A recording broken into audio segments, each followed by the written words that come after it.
I think we're gonna have a great time. I hope so. I think you're gonna have a cold time. I think we're gonna have lots of fun.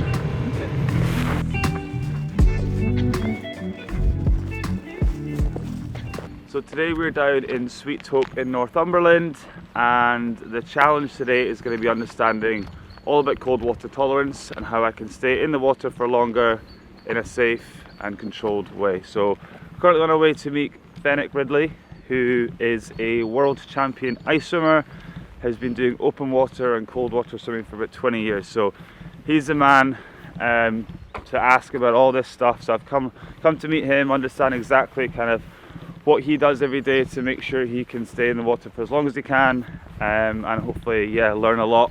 So we're on the way now to meet him with his company H2O Trails, and he's super experienced in this kind of field. Obviously me moving from Olympic pool swimming into cold water swimming, this is all brand new, so I'm kind of just trying to take it as much as I can and understand exactly what to be doing with the cold water swimming.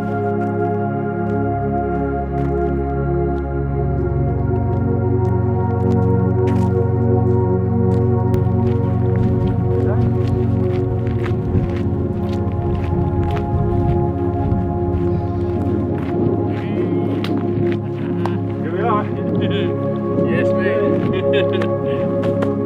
Get in, man.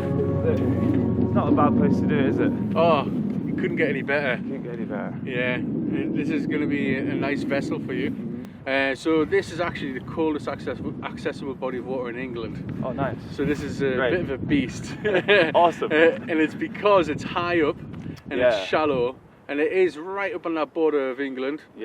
So we do tend to see it's just a bit of a beast. The temperature range goes right up to 26.5, nearly 27 degrees in the summer. Yeah. But when it gets cold, it shoots down. How cold does it get? 0.2. 0.2. Yeah. So Yeah. freezing. 0.2. Yeah. And it is very generously, but it's also a big teacher. Yeah. So I bet. hopefully we're going to learn quite a bit about your journey, and hopefully we can kind of design you into that sort of ice swimmer. It's been a humbling journey so far, and I'm looking forward to kind of immersing myself a bit more in it and figuring it all out really firsthand. So I mean, you've come from a different zone, a completely different zone, and one of my missions is really to knock out a few things, a bit of a dismantling over your swimming. Not the sense of like I want to change your type of swimming. I want to change your approach to being in the cold. Pool swimming is totally different to swimming outdoors, which you've already experienced. Which me and you had our first meet was up at the Scottish Winter Championships. That was fun. And it was the 50 metres front crawl. Yeah. Which you kicked my backside, but I was only 4 seconds behind you. Yeah, you were not far. But the thing is, though, you've got that a completely different set of training. Yeah. That's been ingrained in you. It will be quite hard for you to knock that ego out completely. Yeah. Because your natural sort of approach to the water is beast mode. Yeah, 100%. This is a brand new kind of like world to me, and it's swimming is swimming, but it's a very different form of swimming, and there's so much I need to learn about this. And I think having that transition from pool swimming to what we're doing now and what we're going to do today, it's really exciting for me, and I'm very kind of like I'm a novice of this sport. Hopefully it'll humble me a little bit, and I'll kind of just get to understand and see how it's so different. Like as you said, my experience in cold water swimming is I've kind of gone head first almost. Like my first experience was kind of within a competitive environment, so now without doing a bit more training around that, it's kind of understanding the difference between racing Unit 50 freestyle in cold water or kind of coming in and actually doing some cold kind of tolerance and cold training, because there's two kind of sides to it. So really excited about the competitive side, but that's kind of like down the line a little bit. Right now it's like I want to, as you said, kind of break me down, understand about the cold, to be honest, and how my body reacts and how I need to be approaching my training, and then from there kind of progress into possibly a competitive side of it. Just tell me about what you have been doing just recently. So I've been kind of maybe getting in, the last 3 weeks has probably been about 3-4 times a week maybe. Good. It's very much, I'm not doing much swimming, it's kind of just like immersing myself in the sea, in the reservoirs up in Scotland, and I think the longest I've been in, I think, is about 5 minutes. Okay. So kind of a 5-minute full immersion, and that's like 6-degree water. So Yeah. I don't know, is 5 minutes good? Yeah. No. Yeah. Gonna have to get better. That was a faint yes.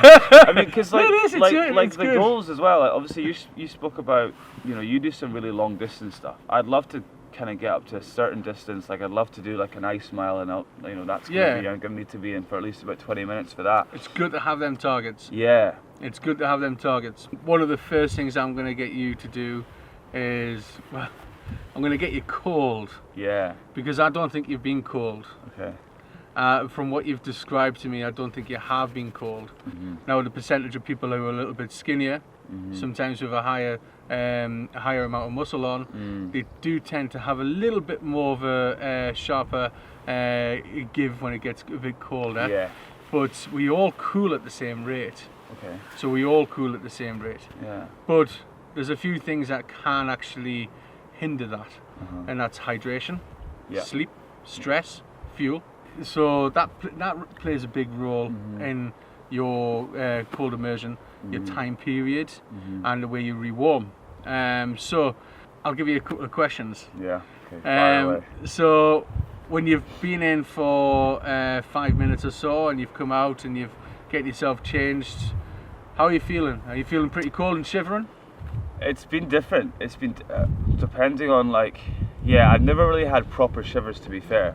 And I think you're right when you said I've not been properly cold. I don't think I have been properly cold because I've never wanted to push that and really kind of unlock that. Yeah, I haven't done it, and I maybe know in the back of my mind, like, I've not really fully experienced it yet. Like, I've gotten in and I've gotten cold, but I haven't like core been cold. And what I have found though is that even if I'm only in for a couple minutes, like the cool down and warm up period is becoming much quicker. So I'm able to get warm a lot more comfortably. Like, whereas the first times you go, I feel like I was like still cold 30 minutes later. Whereas now I'll go in for 5 minutes, I'll come out, I'll get dry, and I'll maybe feel like I'm pretty warm pretty quickly again. You'll still adapt. So before we go on, I'm going to ask you what you've got with you.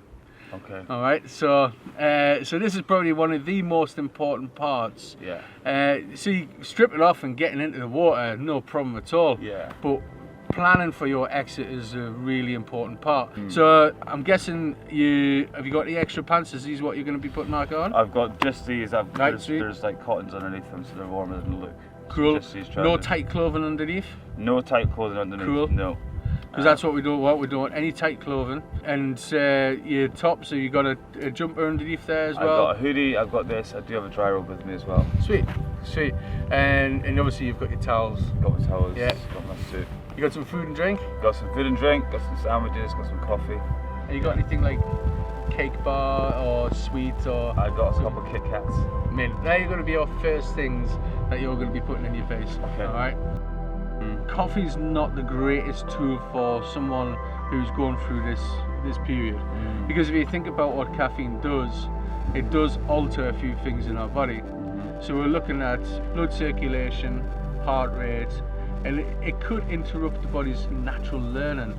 So when it comes down to coffee, because we all love a strong coffee, like really, and those are the sort of things I want you to try and keep away from, like post-swim, like literally when you come out of the water, when you've warmed up and you actually went through the stages, get some coffee in there. There's a few things in there that we wouldn't want to put in.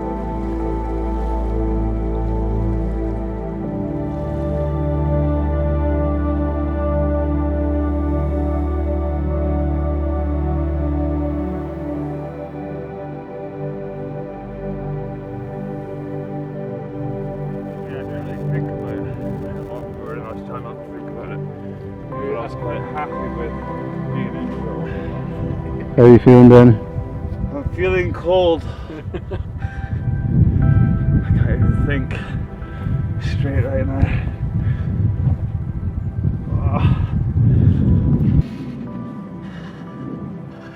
Oh yeah. You've got a shiver. Oh yeah. This is it. There's a high chance now this will be a point where you'll start feeling some shivers come through. Yeah. Just had that. Yeah. quite surprised about actually how long you ended up being in there. How long was it in the end? 15 minutes? Yeah, I would say about 15 minutes. Oh, I feel so different, man. Never felt like this. It's weird. I like it though. There you go, bud. That was good.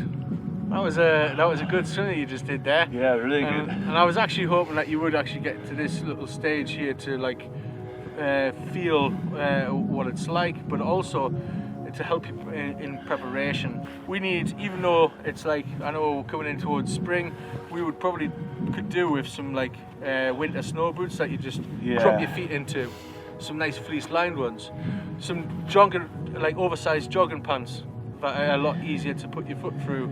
Yeah. Nice thick socks and a big thick jumper. Gloves, stick some gloves into your jacket, and then in preparation you would put your snack, your Kit Kat, in your pocket of your jacket so you wouldn't have to go through your bag. Yeah. These shivers should be coming in waves now, so there should be, and if you relax your shoulders, just relax your shoulders, you'll notice that they go off. Yeah. And once you get to that wave again, it's a good sign that your body's actually rewarming when you start getting those waves. You've done this in a very controlled manner, and you've experienced your threshold, really, a point where you've entered that deep body cool, and you've done about 150 meters, if that. It's a good little distance, that, but it wasn't about the distance, and it really wasn't about the time frame either. No.